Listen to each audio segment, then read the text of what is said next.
ACP, ऊपर एक तांडव है और नीचे ये तांडव। सृष्टि में दो ही तांडव हैं। इन दोनों से जो भी टकराएगा चूर चूर हो जाएगा।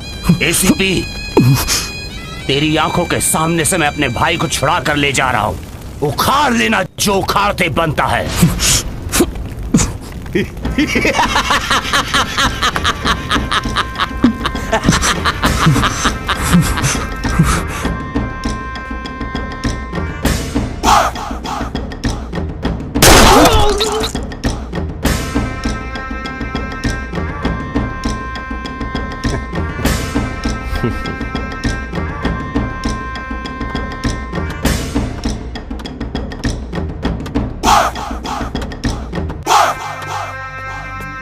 प्रणाम भैया।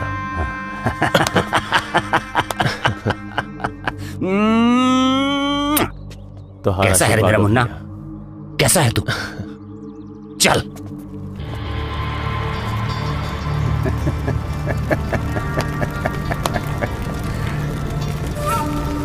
मरेगा।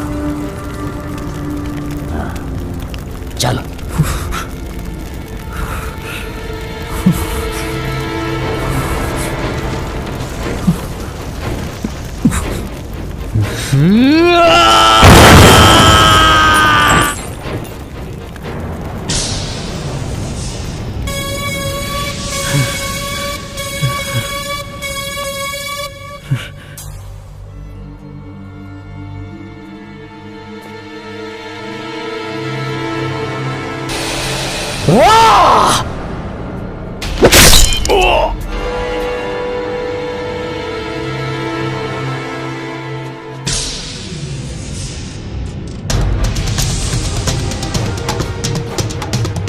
मुन्ना!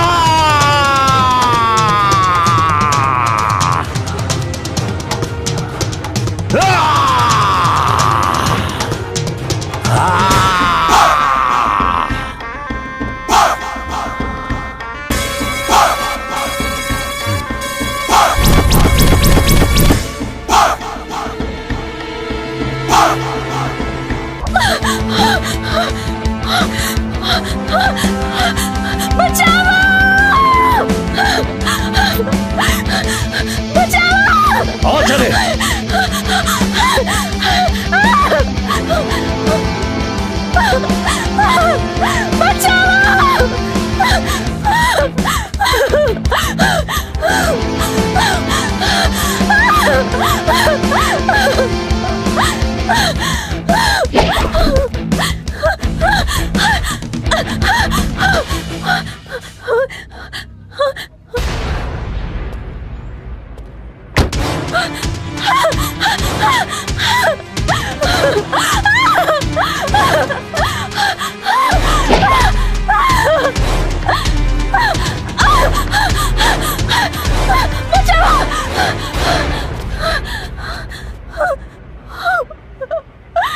आज तोरा क्यों न बचाई?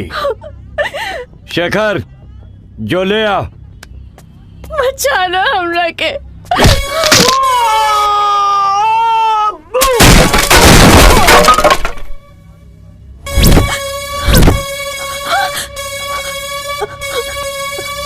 Hey!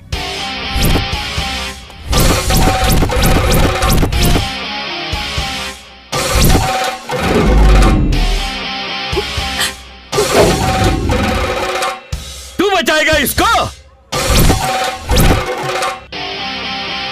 लगता है तू इस शहर में नहीं आया है। तांडव सिंह यहाँ का बेताज बादशाह है और तू तांडव सिंह से बेखौफ?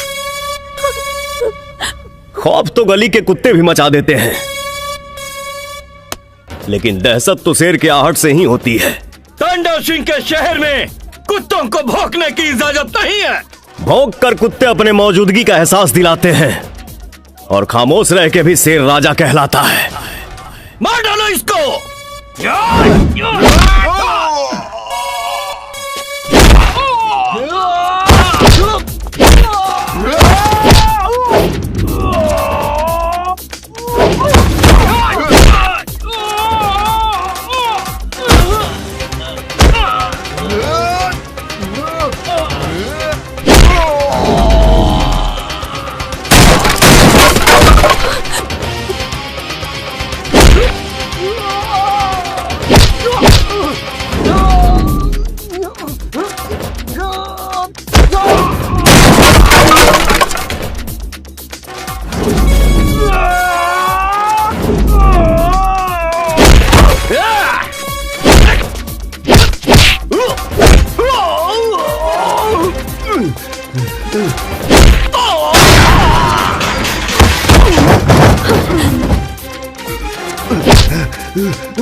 भागा चले। का बेटा मौसिया के प्रसादी लेके जा।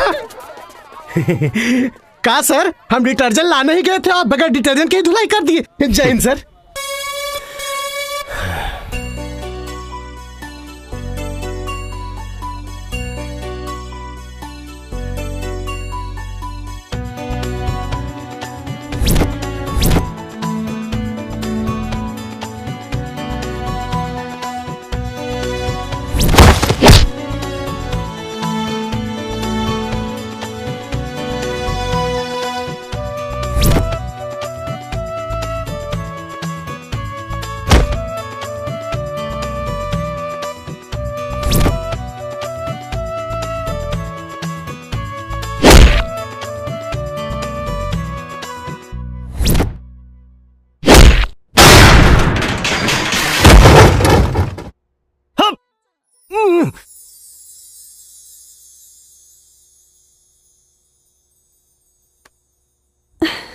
काजल,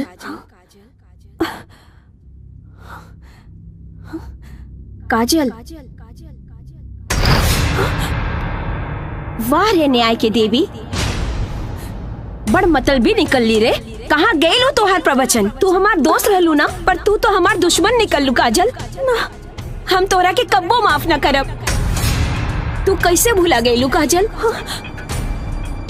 जौन शख्स हमरा के प्यार में धोखा देहलस और हमके बेरहमी से मार देहलस, तू हमरा के बहुत जल्दी भुला गईलू काजल।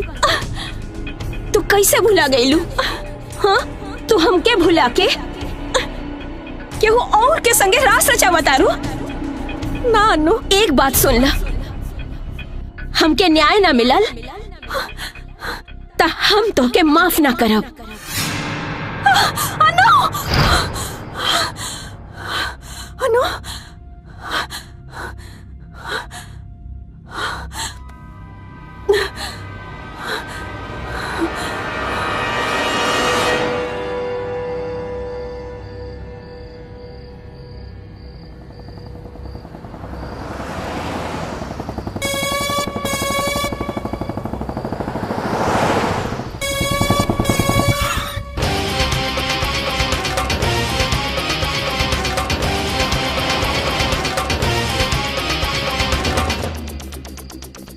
क्या रे लड्डू? जी सर। कुछ पता चला? तहकीकात जारी है सर। अभी तक तो ये भी नहीं पता चला है कि ये किसकी बेटी है और किसके घर की है। ठीक है, जल्दी पता कर। जी सर। कल मेरे टेबल पर पूरा रिपोर्ट चाहिए। ओके सर।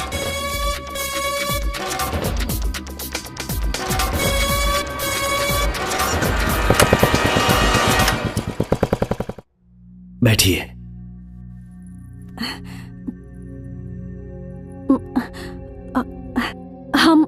रउआ से अनु मर्डर केस के बारे में कुछ बतावल चाहता नहीं।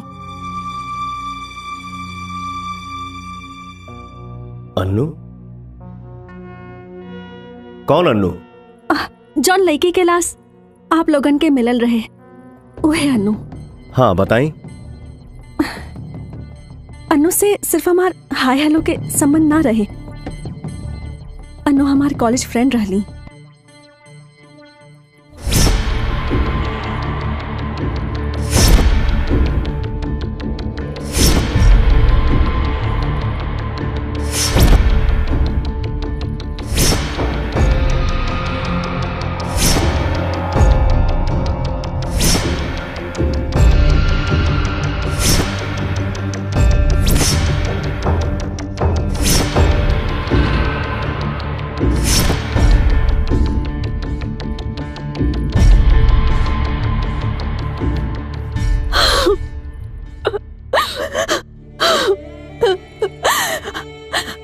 हमारा आत्मा रोज हमरा के धिक्कारेला कि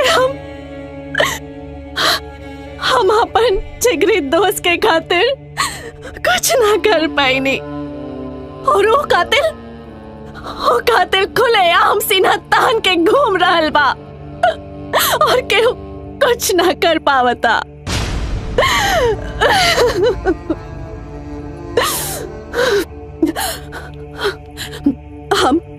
हम गवाही देवे खातिर तैयार बानी। जब तक उन कातिल के फांसी के सजा ना मिली तब ले हमार अन्नू के आत्मा के शांति ना मिली।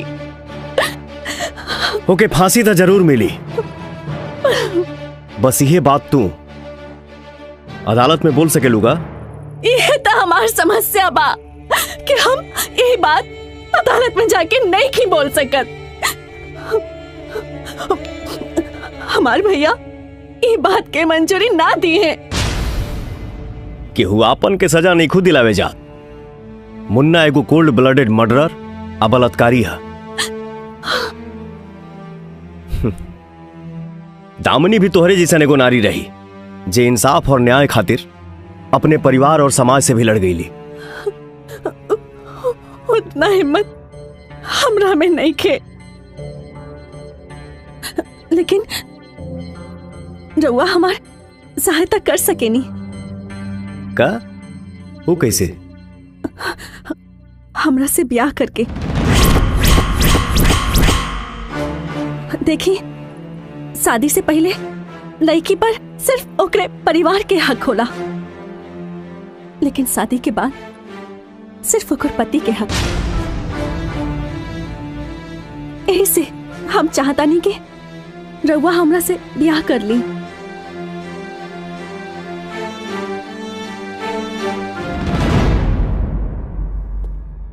अगर तू सच में अन्नू के इंसाफ दिलावे के चाहता रू तो तोहके हिम्मत जुटावे के पड़ी। रहल बात शादी के, तो शादी संभव नहीं खे। बाय। लेकिन एसीपी साहब,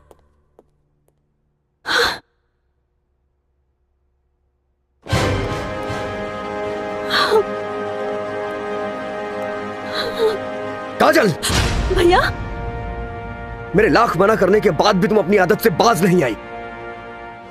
दामिनी बनने का शौक है क्या? घर चलो, आज मैं तुम्हें बताऊंगा सच और झूठ में अंतर क्या है। भैया हमारी बात चलो। भैया चलो तुम। बेटा। जी पापा। कुछ भूल रहे हो? आप भी कुछ भूल रहे हैं। हाँ?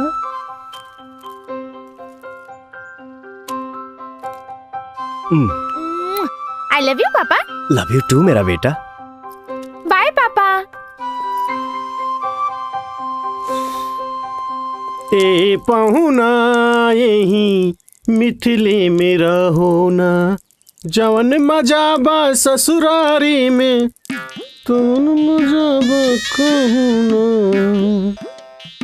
अरे ये सब तो मुरझा जाता हूँ। अरे रामू, ठीक से पौधों में पानी दिहल करो, नहीं तो साहब की नजर जिस दिन पड़ गई ना उस दिन तुम भी मुरझा जाओगे। लड्डू भैया, हाँ हम दूध लेके आओ तनी। हाँ जल्दी लेके आओ। साहब भी सबके सुकुआर रखले बाड़े, सब काम हम ही के करे के पड़ेला। हमरे से तो अच्छा जिंदगी गधा के होई, जोन अपने मन से सिपो सिपो करके आराम तो कर लेला। यहाँ तो नरक कर देले बाड़े सब। हेलो हाय जी केकरा से काम बा? साहब ड्यूटी गइल बाड़े। हमके आपके साहब से काम ना बा, रउआ से काम बा। हमरा से? देखी हम उ टाइप के आदमी ना है। अच्छा तो रउआ कौन टाइप के आदमी है? खैर छोड़ी, हम रउआ से कुछ पूछे आइल बानी। पूछी का पूछे के बा? राउर साहब के जिंदगी के उ अनमोल पल जौनो जी के आइल बारे, अंजलि के मम्मी के बाड़ी।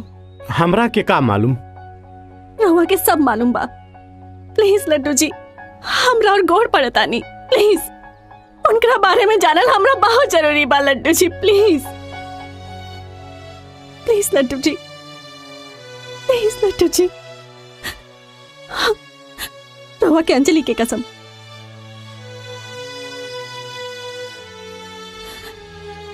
बताई ना।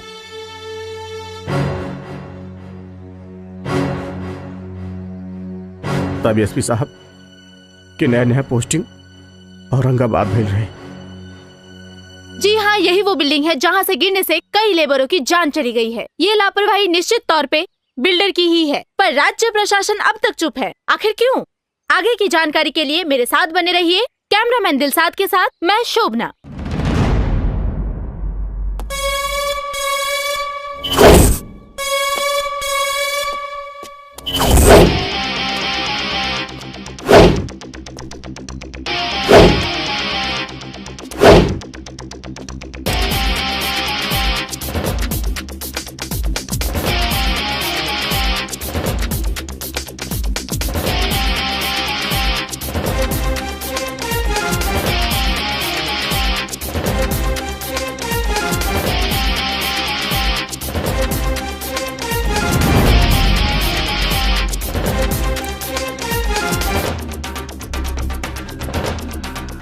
लड्डू, एजा से सुसाइड कल ठीक रही ना?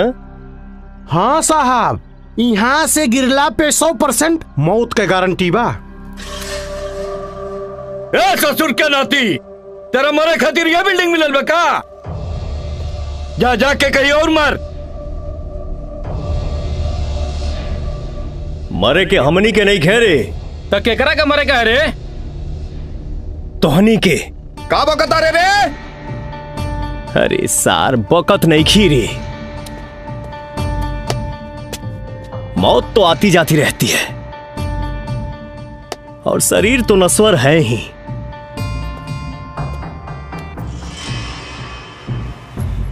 गीता के 18वें अध्याय में लिखा है, समर मरण अतिसुर सरतीरा, राम काज क्षण भंग शरीरा। सरकारी कुकुर लगत हवे, बोटी के तलाश में आइल हवे। बोल बोल कितना चाहिए? आगे पीछे दुम हिलावे के। आंख खोल के देख, यमराज हूं मैं, और यमराज घूस लेता तो लादेन भी आज जिंदा होता।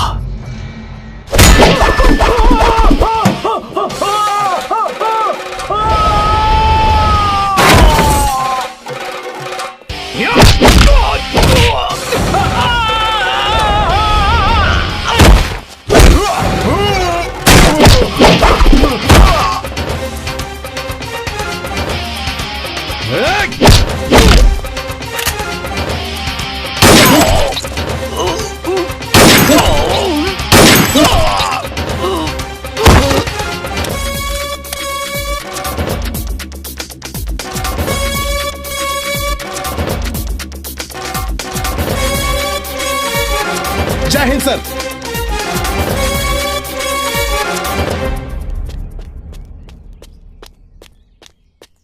भैया अर्जेंट फोन बा, लाइन पे बाड़े।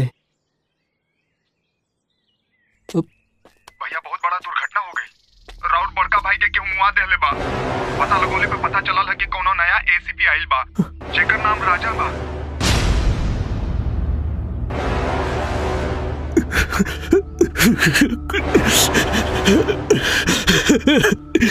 ठीक ना कहले एसीपी राजा, ठीक ना कहले। हमर बड़ भाई मरल बा। अरे एकर भरपाई त तोरा के करे के पड़ी, करे के पड़ी।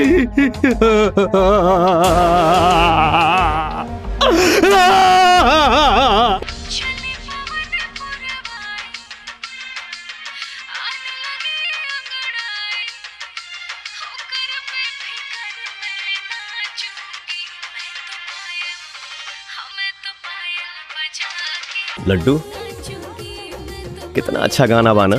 सर यही फिल्मिया से तो काजोल और अजय देवगन के प्यार भइल रहे। एक्सक्यूज मी सर। जी बोलिए। सर हमके कंप्लेन लिखवाए के हाँ। लड्डू कंप्लेन लिखा। ओके सर। सर जी। जी मैडम बोली। सर वो कुछ पर्सनल बा। सर कुछ गर्मा गर्म हो जाए, लस्सी उस्सी सर। ओके सर। बैठिए, बताइए। सर हमार बॉस बहुत परेशान करेला, बहुत गंदा गंदा बात करेला, मतलब कहीं भी हाथ लगा दे बेला, कुछ भी बोलेला। प्लीज रहुआ हमार हेल्प करी। सर ये रहा फाइल। सर मैं जाऊं? ओके सुनो। जी सर। गीतांजलि आई है क्या? जी सर। उसको भेज दो मेरे पास। जाओ। ओके। सर रहुआ बुलाइनी हाँ? हाँ आइए बैठिए। ना सर हम अरे ठीक बैठ बानी। भी जाओ, बैठो। गीतांजलि, तुमने कभी सोचा है तुम क्या हो? कभी फील किया है बहुत आगे जा सकती हो, लेकिन उसके लिए अपना दिल, तन, दिमाग सही जगह पे यूज करना होगा। तो गीतांजलि,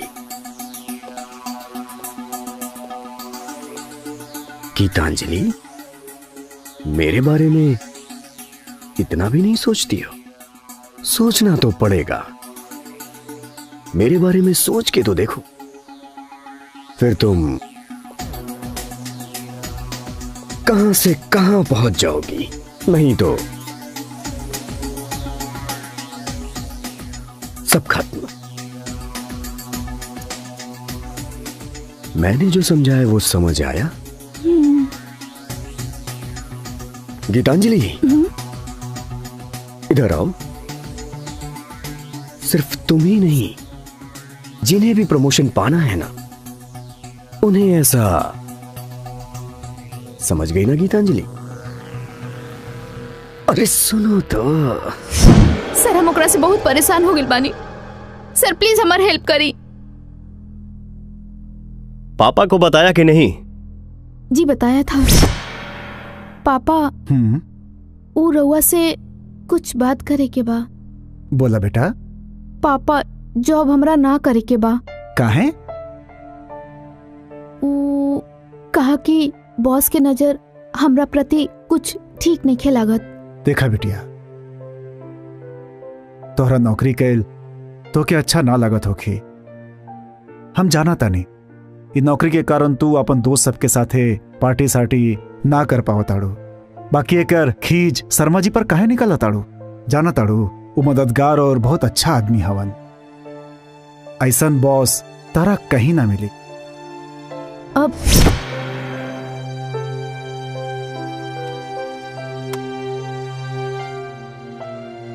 कंप्लेन लिखवाने की जरूरत नहीं है। आपकी प्रॉब्लम बहुत जल्द सॉल्व होगी। आप जाइए। थैंक यू सर।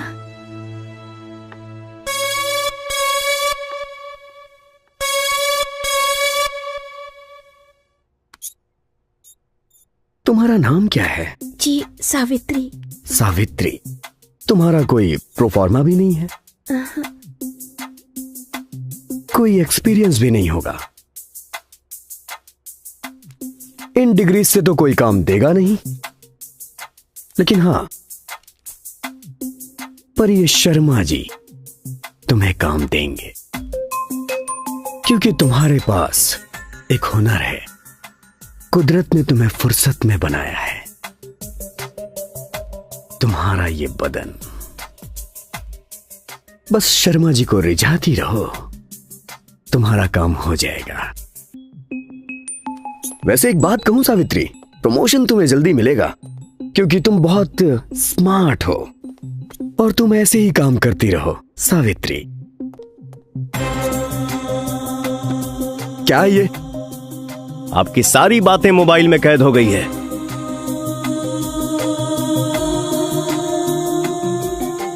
और इससे पहले भी आपने अपने एम्प्लॉय गीतांजलि को परेशान किया था। अब अगर ऐसी दोबारा हरकत की तो लॉकअप में डाल के इतना ठोकूंगा कि, समझ गए ना?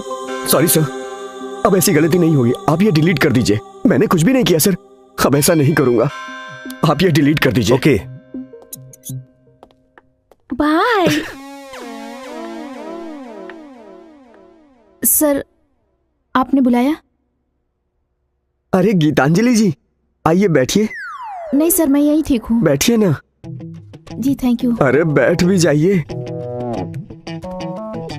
अरे कहाँ चली गई थी आप? गीतांजलि बहन, आपकी पोस्ट अभी भी खाली है। मैंने किसी को नहीं दी है, वो सिर्फ आपके लिए ही है बहन। क्या लेंगी आप, चाय या ठंडा? जी नहीं, हम ये सब ना पिए नहीं। नहीं नहीं, कुछ तो लीजिए। ओके। आज तो बॉस बदलल लगातारन, का बात बा? ओहो, आपकी प्रॉब्लम बहुत जल्द सॉल्व होगी, आप जाइए। हाँ, ओ, अब आए लूट पहाड़ के नीचे। हेलो, कौन? जी हम गीतांजलि। वो कह रहे ना कि रवा सब मिल के थैंक यू बोले चाहत रहनी। अरे ये तो आप फोन पे भी बोल सकती हैं। हाँ, बोल तो सके नहीं, लेकिन वो का बाना रवा हमारी इतना मदद कई नहीं, तो फोन पे थैंक्स बोले अच्छा ना लगी ना, इससे मिल के बोले चाहता नहीं। बताइए कहाँ मिलना है? वो हम कल बताई, हम रवा के फोन करब और टाइम और जगह दोनों बता दे। ठीक है, बाय।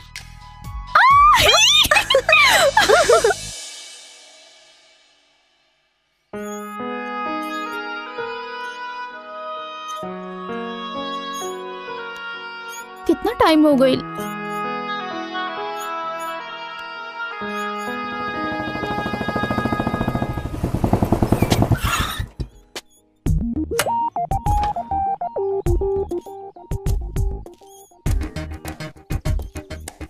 हमके काहे ला बोलौलू हा? अब अरे वाह, रवा से हम हंस के बात का कर लेनी, राउर तो भावे बढ़ गई। हमार वक्त बहुत कीमती बा, जल्दी बताओ। बस फालतू में राउर माथा चाटे खातिर। त चाटा, लेकिन माथा चाटे खातिर भी नॉलेज चाहिए। देखी, हमरा पास कोनो मैटर नहीं के राउर माथा चाटे खातिर। हाँ, रवा के पास कोनो मैटर बा तो बताई, ना तो हम जाता नहीं। जा। है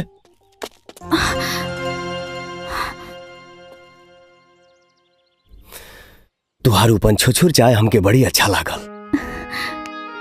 कब तक दुकान के चाय पीते रहा? ऐसे सोचनी है कि एगो बनावे वाली मिल जाइत तो परमानेंट मामला सेट हो जाइत।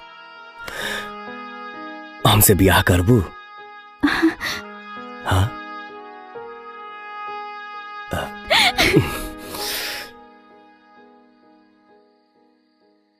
शादी ब्याह तो भगवान के हाथ में होला, लेकिन कोनो भी लड़की पे अधिकार ओकरा गार्जियन के होला।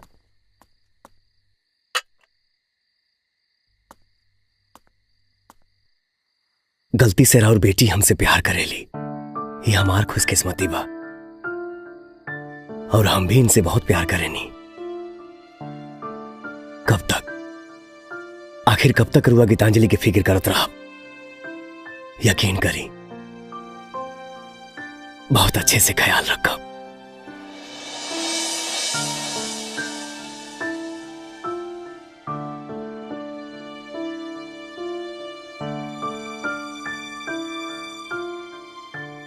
इतना देर से हम ही बकता नहीं। आप सब भी कुछ बोली, कहें कि माता पिता के आशीर्वाद के बगैर ये शादी संभव नहीं के, ये शादी संभव नहीं के।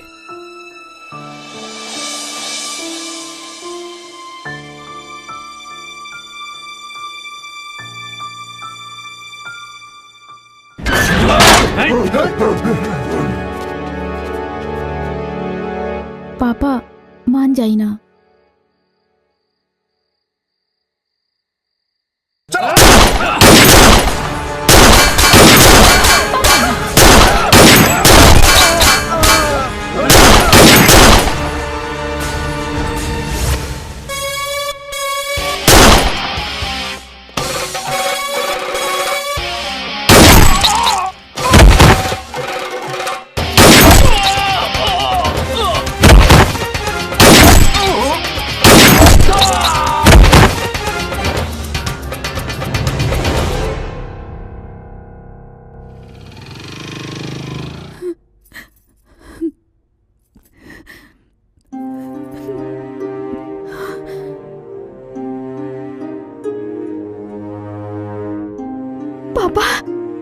बेटी, तू हमरा जिंदा देखल चाहता हूँ। हाँ पापा, पापा बस रुए एक बार ठीक हो जाए, बस हमके कुछ ना चाहिए। तो तेरा के एगो वादा करे के पड़ी। वादा? कैसन वादा पापा?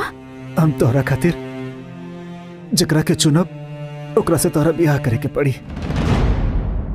पापा बोला बेटा। माँ बोला करबो कि ना बेटा?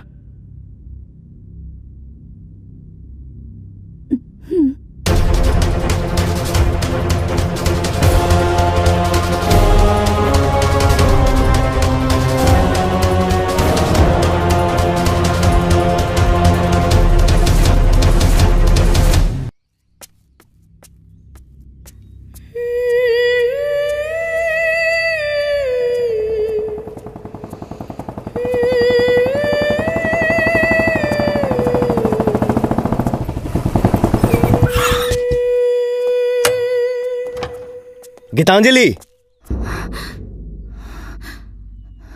ये का हो गइल बा तोहरा? हाँ, काल्हे से फोन करता नहीं निखू उठावत।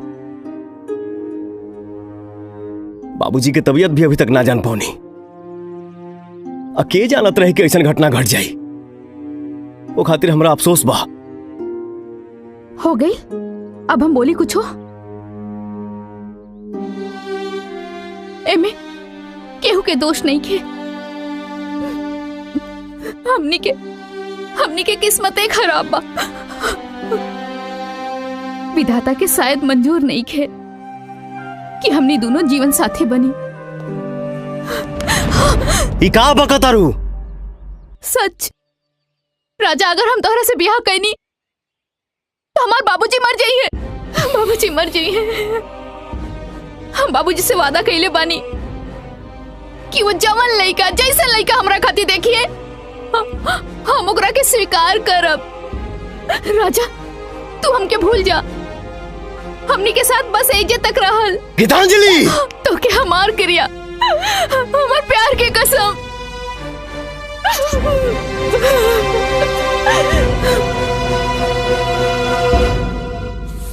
लड्डू जी फिर का भाई? फिर गीतांजलि मैडम की शादी हो गई और साहब की दुनिया बदल गई। हाँ डॉक्टर साहब बताएं, क्या कहा था? नहीं जी, आपका रिपोर्ट मैंने देखा, आपके वीर में दोष है, आप कभी बाप नहीं बन सकते हैं। I am so sorry. क्या कहा था? नहीं अरे डॉक्टर साहब, हम ऑलरेडी को बच्ची के बाप बानी। दूसरका में लेट होता रहे, इस तरह के दिखावे आ गई नहीं। अब देखी कि और की रिपोर्ट देखा तो कब? जी नहीं, ऐसा नहीं हो सकता। मैंने आप ही का रिपोर्ट देखा है। मेरे हिसाब से आप एक नहीं, दो नहीं, 100 बार भी चेकअप कराएंगे तो आपको रिपोर्ट में यही मिलेगा कि आप बाप नहीं बन सकते। आप कंफर्म हैं कि हम बाप ना बन सकीले? आप कंफर्म हैं?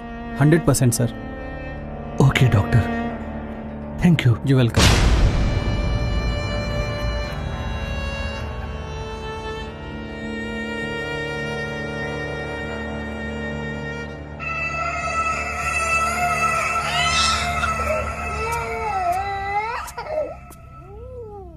सुनी जी, हमके एजा कहे बोलौनी है? एगो बात पूछे के रहे। पूछी।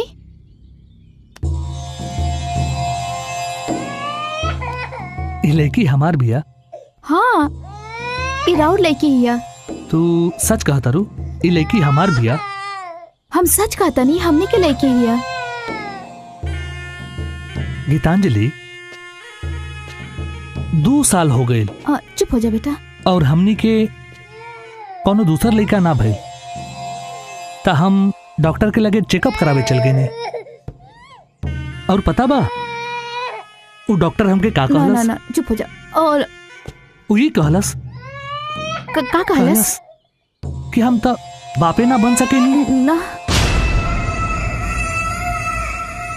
ये लड़की हमरे बिया ना?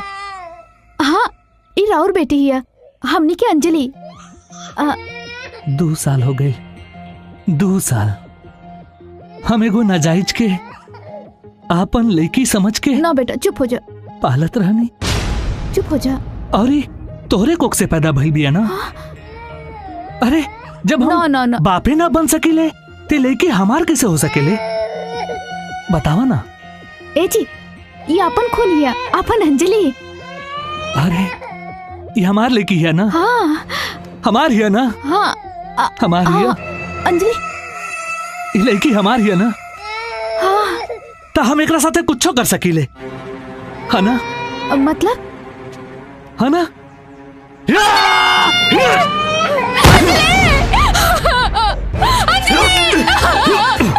तू आज ले 2 बरिस से हमरा के बेवकूफ बनौले बड़े।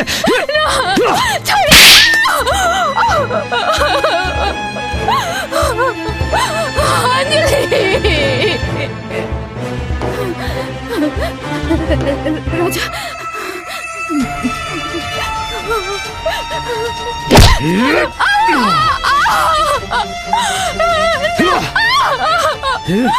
बताओ, ये करो ना तो बताओ। आज हम तोरा के जिंदा ना छोड़ो ना तो बता दे।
गीतांजलि, गीतांजलि, गीतांजलि, आँख खोला गीतांजलि।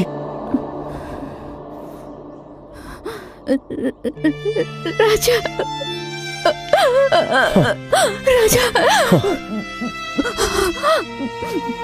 हमार अंजलि के कुछ ना होके के चाहिए और कबो ओके अपन पति ना मनी। राजा, राजा, हमार अंजलि, हमार शरीर ओकरे पास रहे, लेकिन हमार आत्मा तुम्हारे पास रहे। राजा, जाना तेरा जौन बेटी के तू बचावला ना, वो एकर बेटी ना, तोहर बेटी हिया, तोहर बेटी हिया। तू वादा कर अपन अंजलि के जान से ज्यादा ख्याल रखवा। राजा,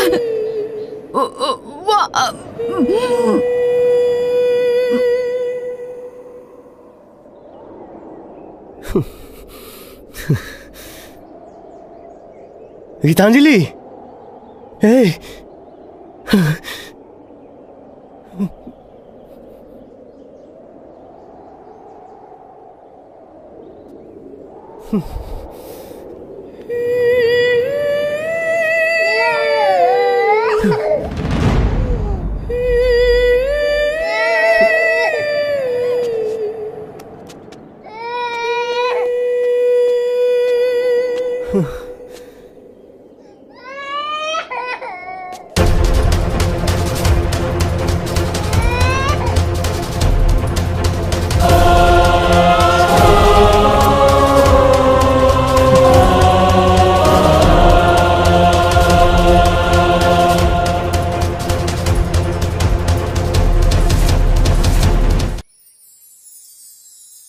तब से साहब खातिर अंजलि से बढ़ के क्यों नहीं की दुनिया में।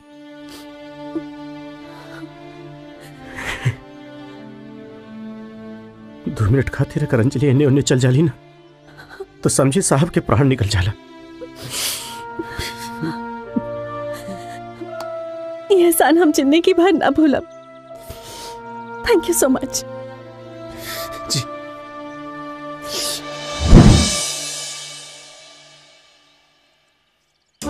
अरे बेटा अंजलि सुनो तो, तुम मैं नहीं जाऊंगी। तुम्हारा सारा सामान पैक कर दिया हूँ। अरे कुछ समझा तो करो। अरे बेटा तुम्हारे पापा नाराज हो जाएंगे। अरे तुम समझो ना मेरी रानी बिटिया। नहीं जाऊंगी। अरे बेटा तुम समझो तो। बेटा बेटा लेट हो जाएगा, समझा करो। तुम बहुत डांटी जाओगी बेटा। मैं नहीं जाऊंगी। अरे क्यों नहीं जाओगी? नहीं जाऊंगी। नहीं जाऊंगी? क्यों नहीं जाओगी? मुझे अपना फेवरेट चीज चाहिए। तुम्हारा सारा फेवरेट चीज तुम्हारे बैग में रख दिया हूँ। नहीं, आपने नहीं रखा है। क्या नहीं रखा है? बिस्किट। ओ बिस्किट, ये लो, ये तुम्हारा रहा पार्ले मैजिक्स। अब तो जाओगी? हाँ। ओके।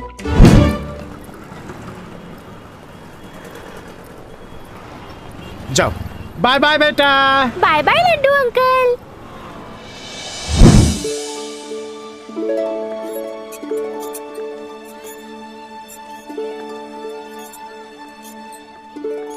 हाय। हाय। मैं काजल। मैं अंजलि।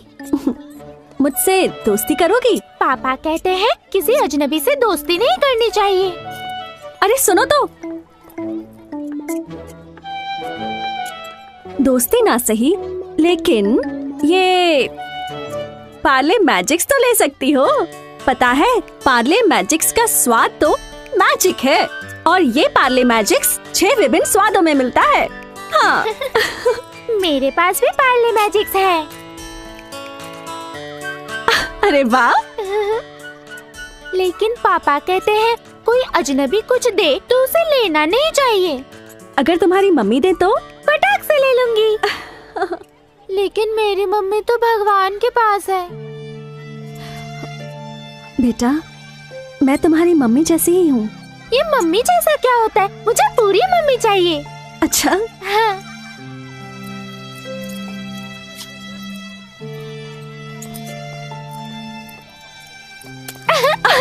अरे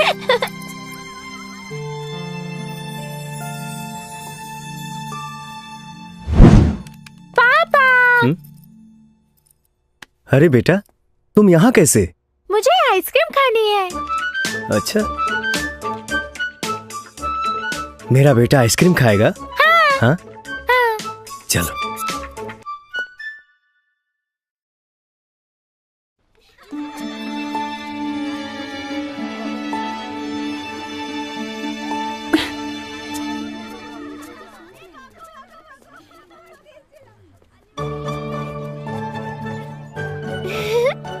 अरे अंजलि बेटा,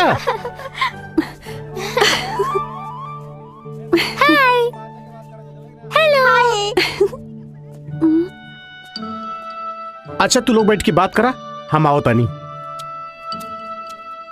तुम उदास क्यों हो? तुम्हारे पापा के कारण। मेरे पापा ने क्या किया है?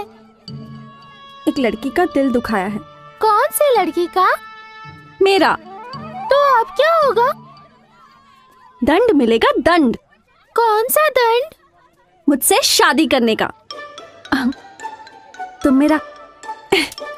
तुम अपने पापा से जाकर कहना कि वो मुझसे शादी कर ले। हाँ, तुम ऐसा जाकर बोलोगी ना? ठीक है मम्मी। हाँ, नॉटी। लव यू बेटा।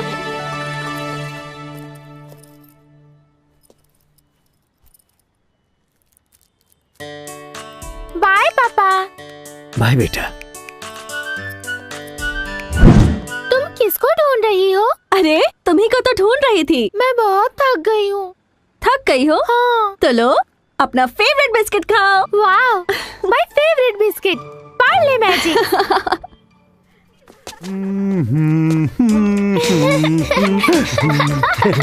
बोला ए पे झूला झूला के बा? ए पे ना झूलब। ए पे ना? ना। ए पे झूले के बा?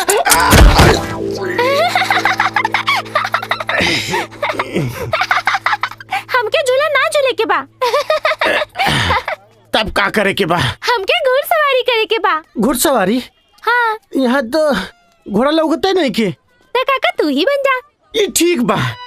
बाप 6 दिन ले गधा बना के रखेला और बचल एक दिन तू घोड़ा बनाना चाहता रू। लागत है पूरा सप्ताह हमरा के जानवरे बने के पड़ी। हम कुछ न जाने ली, हमके घोड़ा पे बैठे के बा। घोड़ा पे बैठे के बा? चला बन जाता नहीं घोड़ा। बैठ जा। चल मेरे घोड़े टिक टिक टिक, चल मेरे घोड़े टिक टिक टिक, चल मेरे घोड़े टिक टिक टिक। ए भगवान, जब कर्म जानवर के कैले बाड़ा तो जानवर बना देले होते। काका तू घोड़ा बनल बाड़ा? अब इनो कोनो शक बका? घोड़ा तो घास खाला, तू घास खा। बस ये दिन रह गए रहे। क्या दे रही हो? मैजिक्स। मैजिक? मैजिक नहीं, मैजिक्स, पार्ले मैजिक्स। अच्छा, मेरा फेवरेट है। लाओ। ये लो। ये। चलो अब हम दोनों खाते हैं। तुम मुझे खिलाओ, मैं तुम्हें खिलाती हूँ। पकड़ो। चलो। ये लिफ्ट। रुकिए प्लीज। अरे lift, lift please, please lift.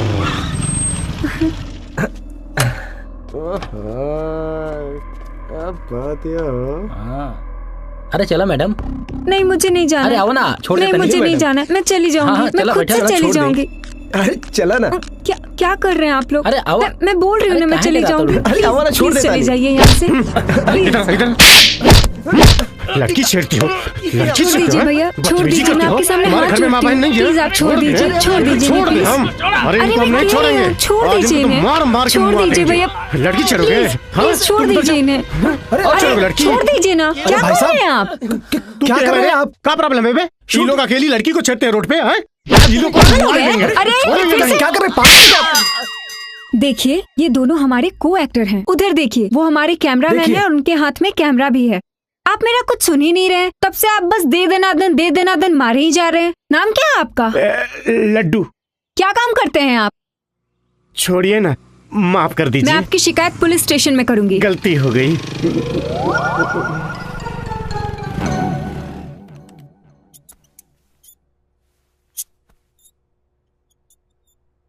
क्या हुआ मुकेश उस केस का? छानबीन जारी है, जल्दी ही पता चल जाएगा सर। और नारायण जी आपका? सर जल्दी पता चल जाएगा। सर ये फाइल मंगाई थी आपने? हाँ। जय हिंद सर। का जरूरत रहे लइकन के बीच में जाए की? हाँ, वो में से एगो लइका पत्रकार के रहे और दूसरा विधायक के। तो भाग्य मनावो लड़की के कि अपन कंप्लेन वापस ले लियलस। और क्या बोलूं यार, कोनो भी सिचुएशन के पहले समझे के चाहिए, फिर हीरो बनना। सॉरी सर।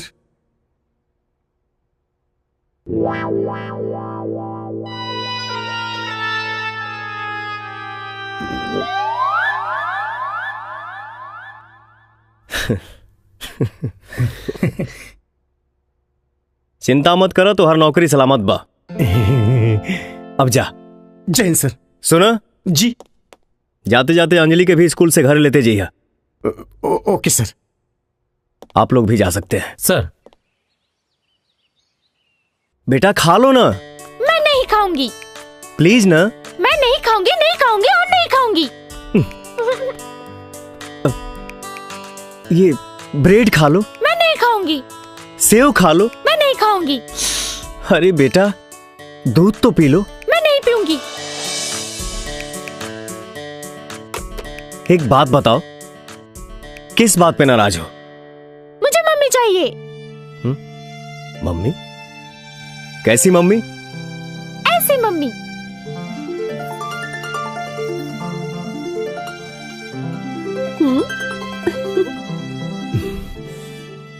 गलत बात ना बेटा। सही बात। बक। हाँ?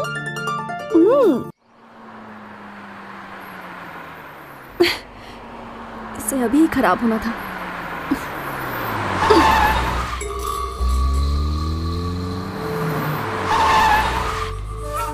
ओए होए। अरे सुना था वो? अरे सब कुछ एसीपी के ही दे देबू तो हमरा खातिर का बची? सच कहा तनी, गॉड प्रॉमिस, जब से तोहरा के देखले बानी ना बुखार सा हो गइल बा हमरा। ई बुखार उतरते नहीं खे। ई बुखार तबे उतरे जब हम तोहरा साथे हनीमून मनाई। हनीमून बुझाइल? ए उठाओ एकरा।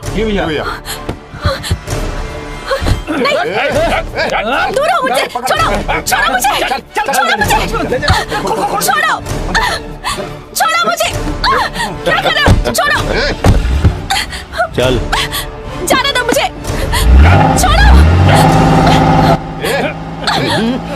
छोड़ो मुझे, छोड़ो। काबिल शेरा, ठीक से चलाओ। चक्का आगे बढ़ते ना बा तो देख।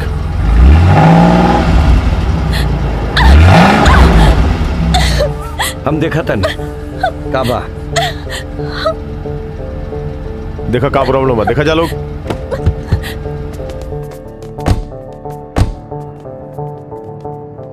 ए, पीछे जाके देख।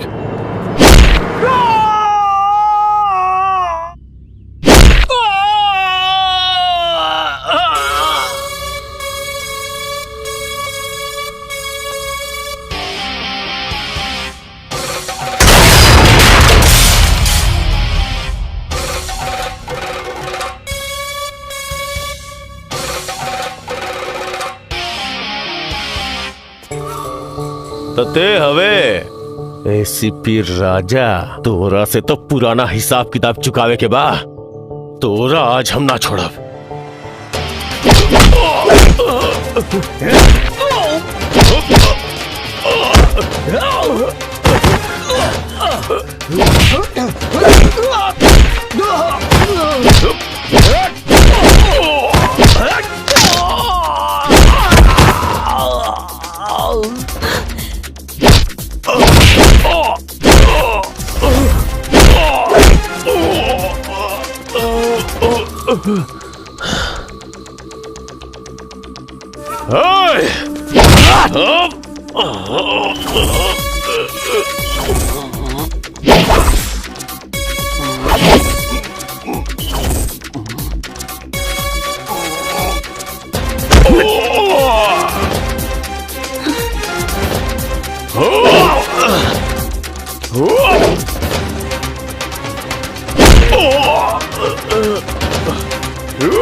राजा, अब हमरा के अपन परिवार के फिक्र नहीं खे। अब हमरा में इतना हिम्मत आ गई बाकी हम वो पापी के खिलाफ गवाही दे।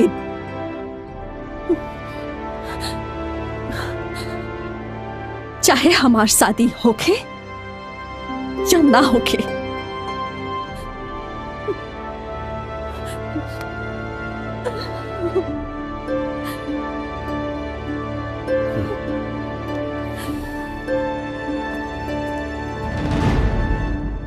एसीपी, मीडिया के बुला के फोटो सोटो खिंचवा ले, हीरो बन जो। कहे कि ज्यादा देर तक तू हमरा लॉकअप पे ना रख पाइबे। पता है मुझे, क्योंकि फांसी का फंदा तेरा इंतजार कर रहा है। अपने भाई को फोन लगा, कहो बचा ले। तू जाने ले हमार भाई के बा? जाने ले हमार भाई के नाम बा तांडव। और ये पूरा ब्रह्मांड में सिर्फ 2 गो तांडव बाड़े, एगो ऊपर और नीचे हमार भाई। गलत कर रहल बाड़े तू एसीपी, गलत गिरेबान पे हाथ डाल ले हते। सनी के बारे में सिर्फ सुना होगा, मैं साक्षात सनी हूं। तेरे साथ तेरे भाई को भी लेकर जाऊंगा। अबे चुप! 2 कौड़ी की धमकियां 2 कौड़ी के लोग ही देते हैं। हम वो हैं जो डायरेक्ट ठोक देते हैं।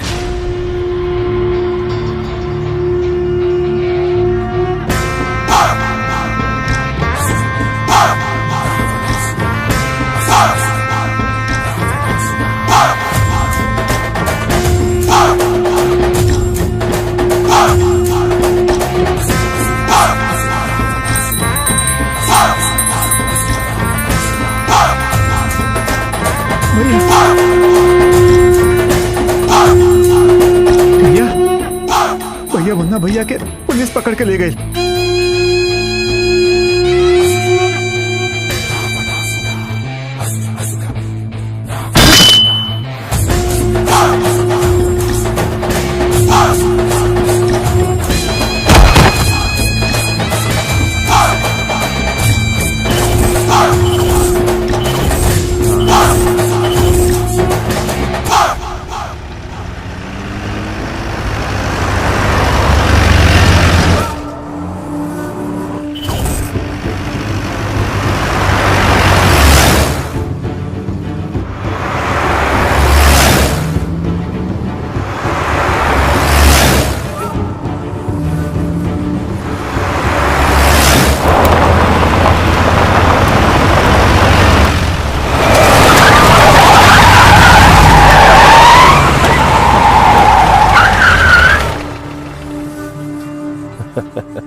हेलो सर, आप जल्दी से आ जाइए। आलू सिंह के आदमियों ने हम लोगों पे हमला कर दिया है। ओके सर, ओके।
एसीपी, ऊपर एक तांडव है और नीचे ये तांडव। सृष्टि में दो ही तांडव हैं। इन दोनों से जो भी टकराएगा चूर चूर हो जाएगा।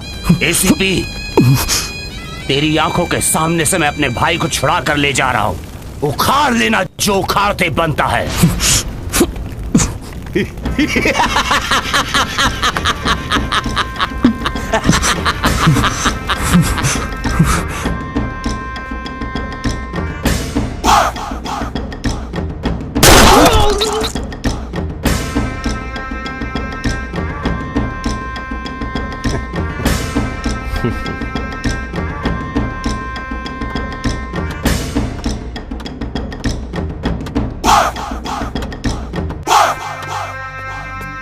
प्रणाम भैया।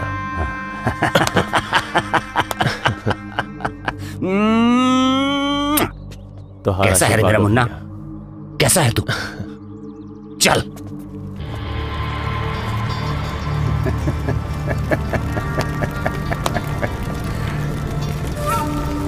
मरेगा। चल।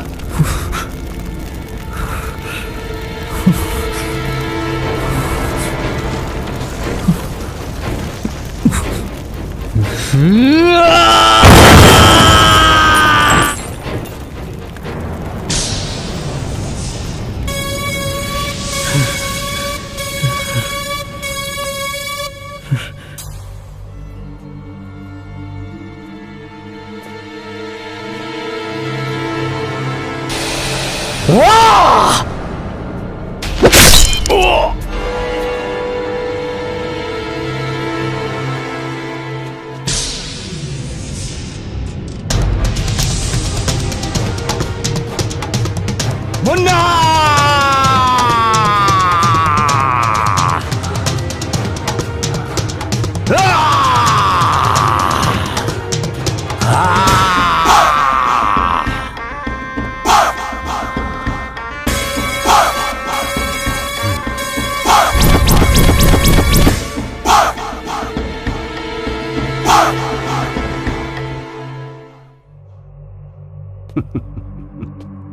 एसीपी, मुफ्त में एक सलाह देता हूं। जंगल में रहना है तो शेर से बैर नहीं करते। हाँ, तू शेर है। दरअसल तेरी यही गलतफहमी दूर करने के लिए डिपार्टमेंट ने मुझे यहां भेजा है। अबे, तुझे क्या लगता है तेरी ये सलाखें मुझे रोक लेंगी या तेरा कानून मुझे सजा दिलाएगा? अगर तू कानून से बच भी गया तो मेरे जुनून से नहीं बच पाएगा। तुझे तेरे खून से ही नहला दूंगा। बहुत अच्छी बात है। जोश होना चाहिए, लेकिन जोश में होश नहीं खोना। अबे, तेरे जैसे तो कई लोगों को मैंने अपने जूते के नीचे मसल डाला है। बाप से मस्ती नहीं, तेरा हस्ती मिटा दूंगा। अब तक की सबसे बड़ी खबर, तांडव सिंह की एक खाई दुर्घटना में मौत। आइए ले चलते हैं आपको हम घटना स्थल पे। मैं अभी घटना स्थल पर ही हूँ। आप देख सकते हैं कि ये जो खाई है और जो ये तांडव सिंह का वैन जो फैसले के लिए कोर्ट की तरफ जा रहा था और इसी गहरी खाई में गिर पड़ा है। ड्राइवर ने पी रखी थी या फिर कोई सोची समझी साजिश है, इसका अभी तक कोई खुलासा नहीं हो पाया है। आगे की जानकारी के लिए मेरे साथ बने रहे। कैमरामैन देवेंद्र तिवारी के साथ मैं आजम खान।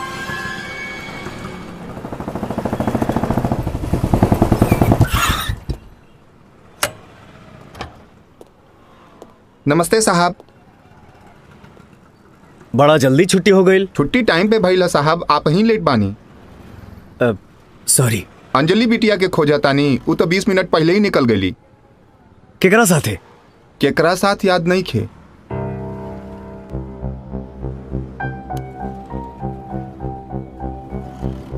हाँ लड्डू। जी सर, एक मिनट सर। हाँ सर बोलिए। अंजलि घरे पहुंच गई ना? नहीं सर, मैं तो नहीं लेके आया। आप ही बोले थे ना सर, मैं लेके आऊंगा। अच्छा रखा। हेलो। ओके। तुम्हें आइसक्रीम अच्छी लगती है ना? अच्छा एक खाओगे या दो? दो ना, दो दे दीजिए। हाँ, और एक अच्छी वाली देना, मलाई वाली देना भैया। हाँ, कैसी है बेटा? अच्छी है ना? हाँ। ले लो ले लो ले लो, और एक ले लो। का हई? बहुत ज्यादा स्मार्ट माला तारू। अरे तू के हो के बिना हमसे पूछे कहीं ले जाए वाला? एक कुछ हो गई ना तो हम ऐसा ही मर जाए।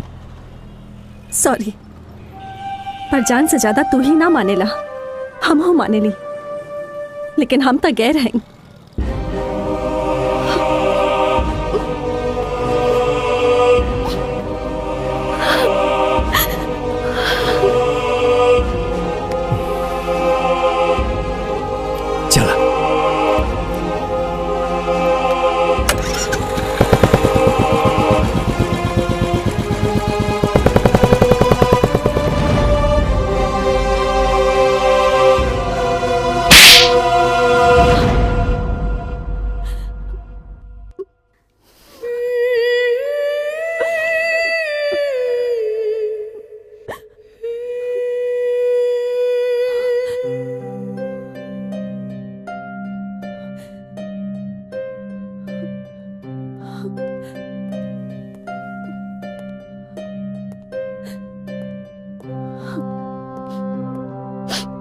का भाई, अब काहे खातिर आइल बाड़ा? सॉरी। का? सॉरी। ठीक बा, और कुछ? सुनी जी, अंजलि मम्मी खातिर जिद कर रहा बिया।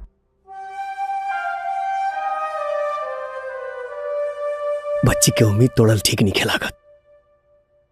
यही से हम सोचनी है कि सोचनी हाँ? बताई ना, का सोचनी हाँ? बोली ना। I love you.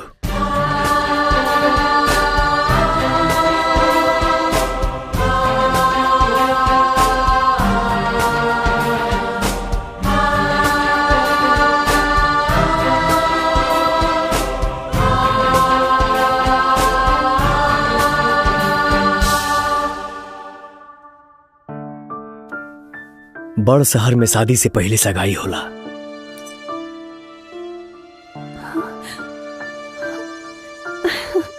का तू हमसे ब्याह करबू? हाँ। भैया भाभी से कह के जल्दी ब्याह के तैयारी कराब। काजल ई का? अब चुप रही जी, जोन चलत बा ठीक चलत बा। ठीक ना? चलत हनी।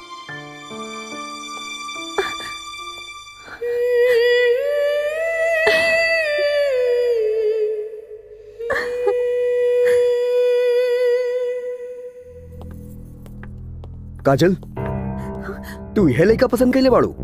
ऐसा लड़का के अपन लाइफ पार्टनर चुन रहल बिया जेकर जिंदगी के कोनो भरोसा ही नहीं के। जॉन भी होके हमके यह लड़का पसंद बा। जिंदगी भर विधवा बन के जिया के बका। छोड़ी जी, हटी एन्ने आई। काजल के जब यह लड़का पसंद बा तब ब्याह कर दी, इमे दिक्कत कौना बात के बा? वैसे भी ये रिश्ता गला में मढ़ल ना जाला, दिल से जोड़ल जाला। और वैसे भी लड़का तेज तरार बा और एसी पे भी बा, और दोनों के जोड़ी इतना जम रहल बा, कई दिन बिया। औरत के केहू आज तक समझ पहले बा जौन हम समझब। करा लोग जौन तू लोग के मर्जी करे। बाकी एक बात बता देता नहीं, हमरा के दोष मत दिया। भैया भैया सुनी, छोड़ो। अभी कोनो बात ना, तू चिंता मत करा। समझाई ना। हम समझा दे, तू चिंता मत करा, सब ठीक हो जाए। तो हर बिया उनकरा से ही हुई।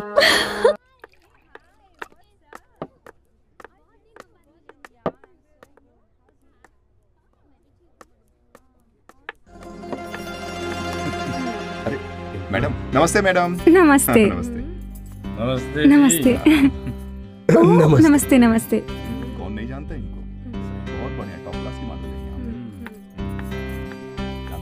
Hello hello sir. आपकी फिल्म देखकर बहुत अच्छा। Thank you sir. Nice to meet. Same here.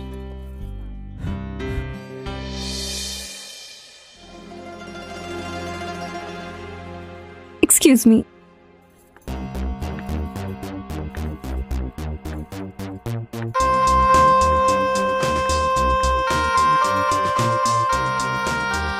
Excuse me sir. Hi, I am Chandni Singh. जानता हूँ। मैं बहुत प्रभावित हूँ आपकी लाइफस्टाइल से सर। आपकी लाइफस्टाइल मुझे बहुत पसंद है। वैसे आप दुनिया की नजर में तो सुपरस्टार हैं ही, और मेरे लिए तो बहुत ही खास हैं। ये आपका बड़प्पन है। Thank you. Excuse me.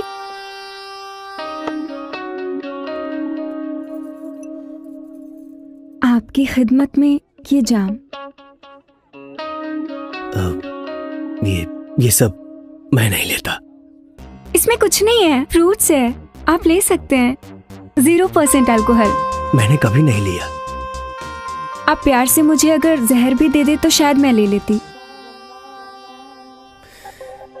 Sorry. अरे नमस्ते एसीपी साहब।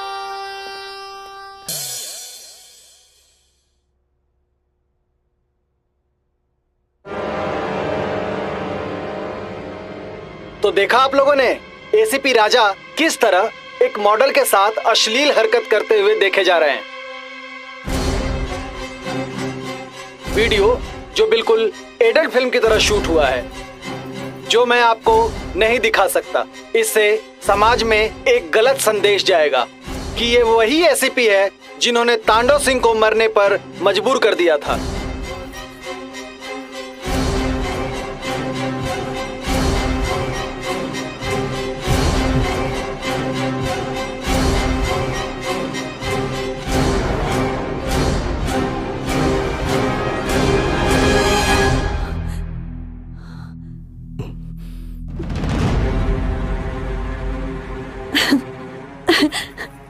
का कहल चाहता नहीं है?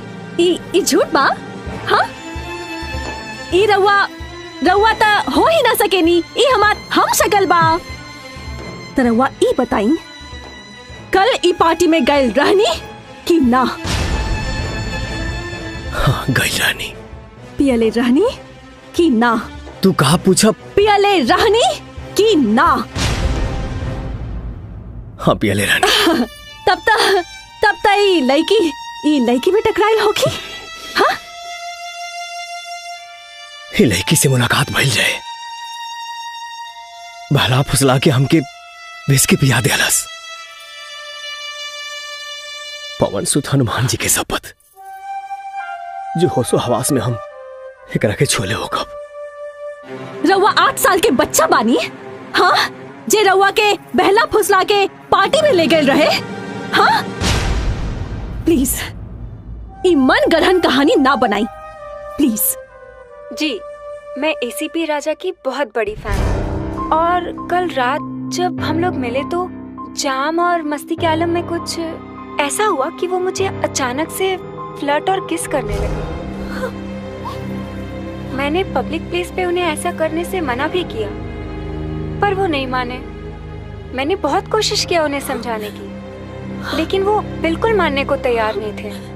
और फिर फिजिकली ना वो कंट्रोल कर पाए और ना मैं। फिर तो जो हुआ वो मैं सोच भी नहीं सकती थी कि राजा जी मुझे इतना प्यार करते हैं, और शायद मैं भी।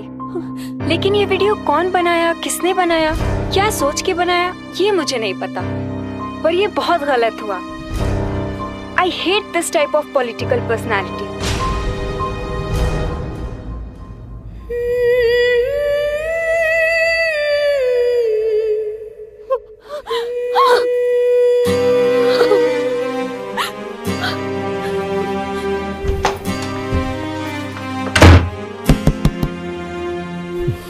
अरे यार, वो लड़की एक नंबर के डाइन भी आ। हमार बात समझे, कोशिश करा, हमके फसावल जाता। और हम तोहरा सिवाय केहू और के बारे में सोच भी ना सके नी।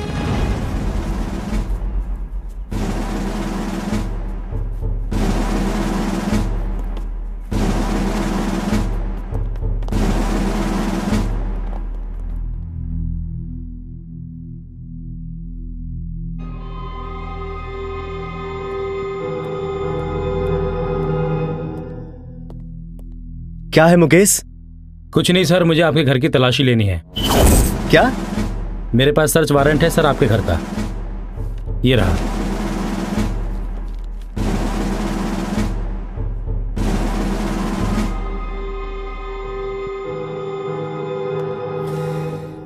ठीक है, ले लो।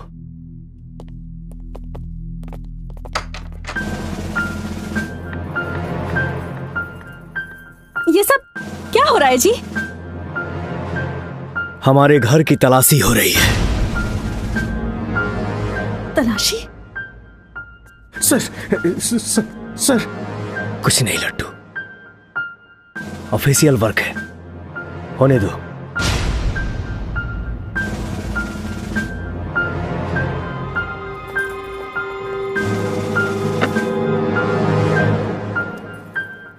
ये क्या है सर?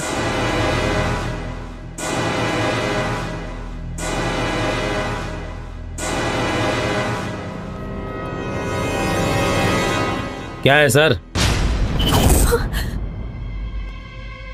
क्या क्या है? तुमको नहीं पता है? साजिश के तहत मुझे फंसाने की कोशिश की जा रही है। सर आपको जो भी कहना है ऑफिस में चलकर कहिएगा, अभी आपको मेरे साथ चलना पड़ेगा। भैया, भैया मैं तो आपकी बहन जैसी हूँ, क्या आपको लगता है कि ये सब कर सकते हैं? सॉरी मैडम, हमको अपना काम करने दीजिए प्लीज, हमारे पास ऊपर से ऑर्डर है। भैया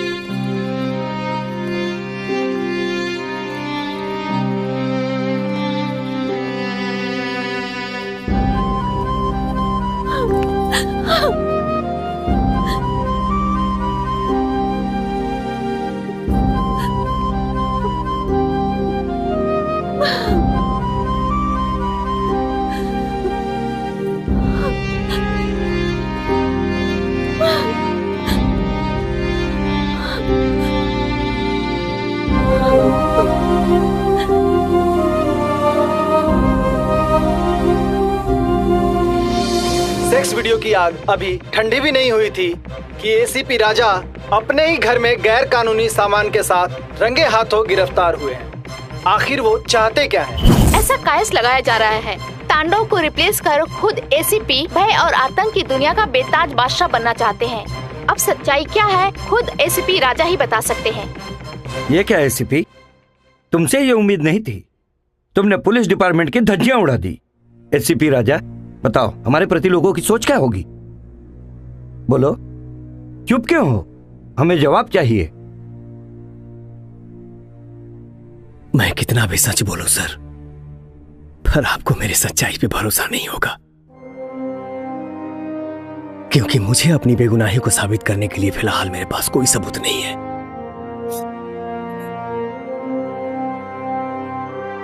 इसीलिए मैं अपनी नौकरी से रिजाइन देता हूं सर। राजा, आई नो वेरी वेल, तुम सत्य हो। I am totally helpless, extremely sorry, God bless you. Okay sir, जय हिंद।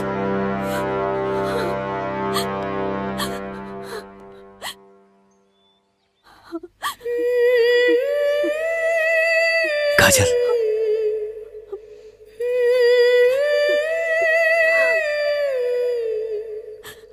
तू झूठे सौतीन के डाह में मर रहा बड़ू। हम सब कुछ खो सके नहीं,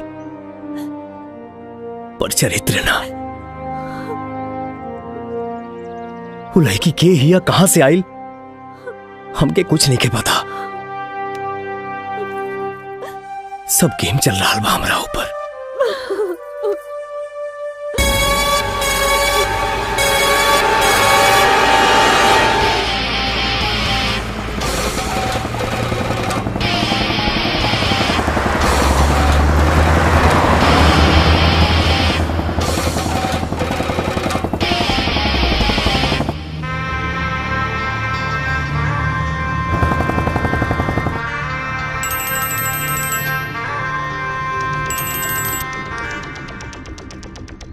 गाड़ी रेडी, अगले मोड़ पर वो मिलेगा।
एसीपी उठना, एसीपी, एसीपी उठ, उठना एसीपी, अरे उठ।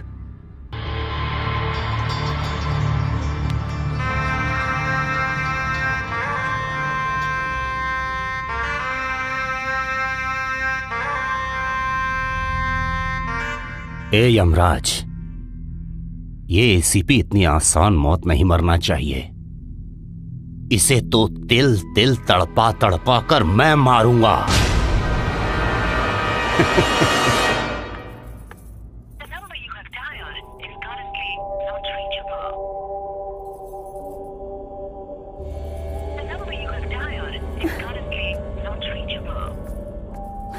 काबिल भाभी, रहुआ इजा कहाँ खड़ा बनी? कुछ ना नंदिनी, बस तोहर मालिक के अभी तक कोनो पता नहीं खे। फोन भी नॉट रीचेबल आ रहल बा और लड्डू भैया के भी कोनो पता नहीं खे। अंजलि भी अब तक स्कूल से ना आई। नंदिनी तू एक काम कर, जाके पता करके आवा ना। ठीक बा भाभी, हम अभी जाता नहीं, रहुआ चिंता मत करी। हाँ जा। चंदन जी भाभी। चंदन का भाई भाभी? चंदन देखा ना, लड्डू भैया के कोनो पता नहीं खे, जाके पता करके आवा ना कहाँ हवे। और सुना, हाँ? मिली है तो लेके आई। हाँ ठीक है भाभी, हम पे जाके लड्डू भैया के लेके आओ था। हाँ जा।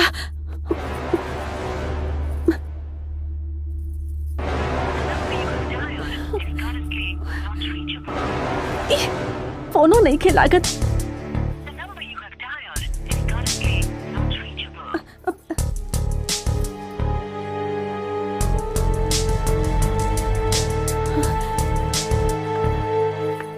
ए शेरा, देख इसे होश आया कि नहीं? ए सिपी, ई जन्म में उठबे कि अगला जन्म में रे? ए सिपी उठ। ए सिपी, कुल बकरादी निकल गई। ए भैया, एकरा के होश आ गई। मिठाई बंटवा दो, मिठाई। मिठाई के साथ केक भी मंगवा ले, कहे कि ते अपन अगला बर्थडे ना मना पाइबे।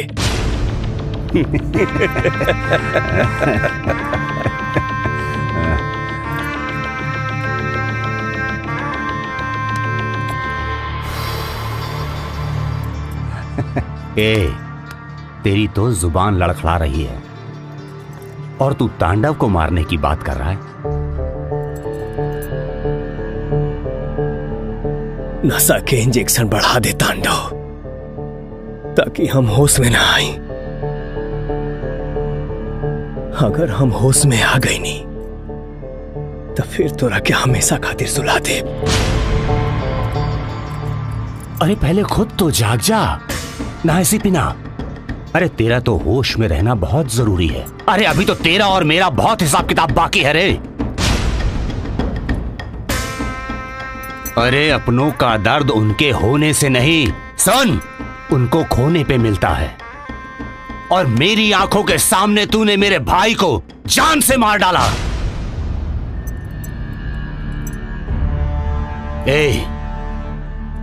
मैंने तेरा रेप्यूटेशन, तेरा नाम, तेरा फेम सब कुछ बर्बाद कर डाला। रह गई तेरी बीवी और तेरी बेटी, उन्हें भी मार डालूंगा मैं। तांडव! चिल्ला चिल्ला और चिल्ला, चिल्ला और चिल्ला। अरे तेरे चिल्लाने से तो मुझे खुशी मिलती है रे। एसीपी, एसीपी, तेरे पास समय बहुत कम है।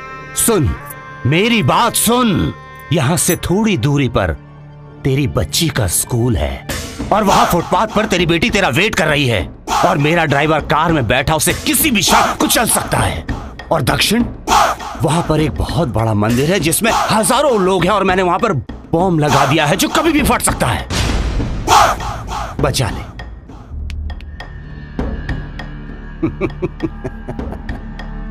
दिखा जोश,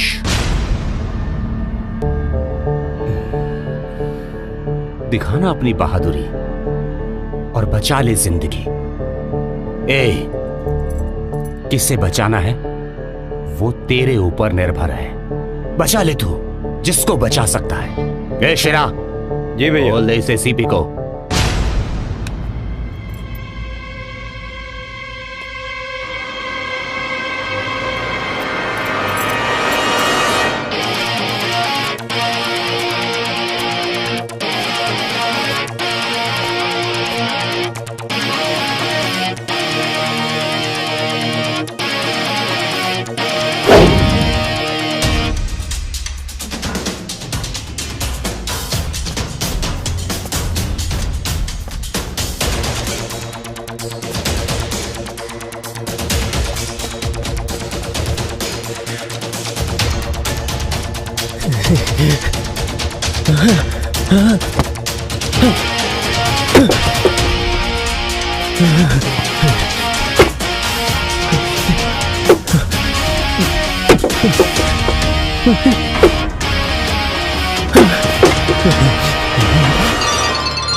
बेटी को दांव पे लगा के मंदिर के लोगों को बचाने चला गया। बड़ा महान है रे तू। दरअसल मैंने मंदिर में बॉम्ब लगाया ही नहीं था, मैंने तुझसे झूठ कहा था। बेटी तो गई। अंजलि बिटिया।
तांडव, इस सृष्टि में सिर्फ दो ही तांडव करते हैं, एक वो, दूसरा मैं।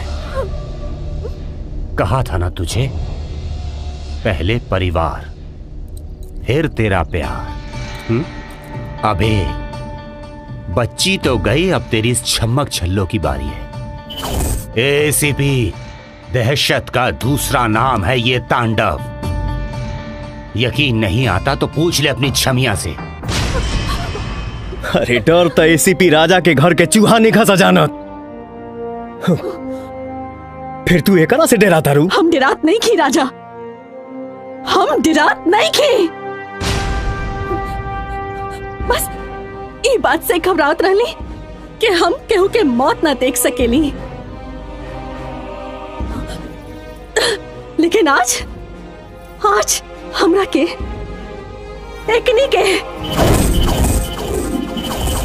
एकनी के मौत देखे के पड़ी, जब रउआ दुर्गा माई के चरण में ये सब के बलि चढ़ाई। ए लल्लू, कभी तूने सुना है कि शेर की बलि दी गई है? अरे बलि तो तेरे जैसे बकरे की दी जाती है। और इस शेर को बलि देने लायक औजार आज तक तेरे भगवान ने लॉन्च ही नहीं किया है।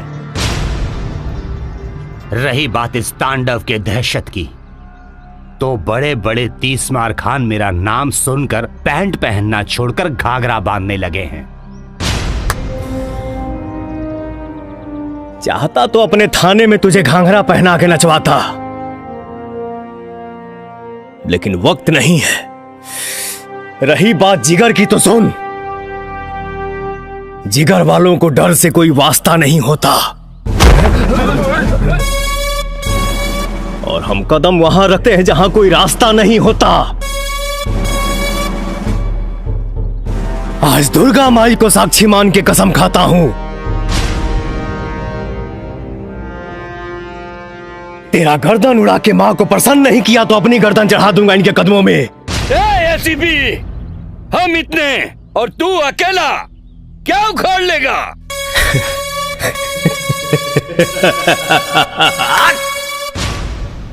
शेर घायल है मगर दहाड़ना नहीं भूला। अगर सनक गया तो एक ही बार में 100 को फाड़ना नहीं भूला। एसीपी, काट डालो इस एसीपी को।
मार डालो इसको।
एसीपी तू गया।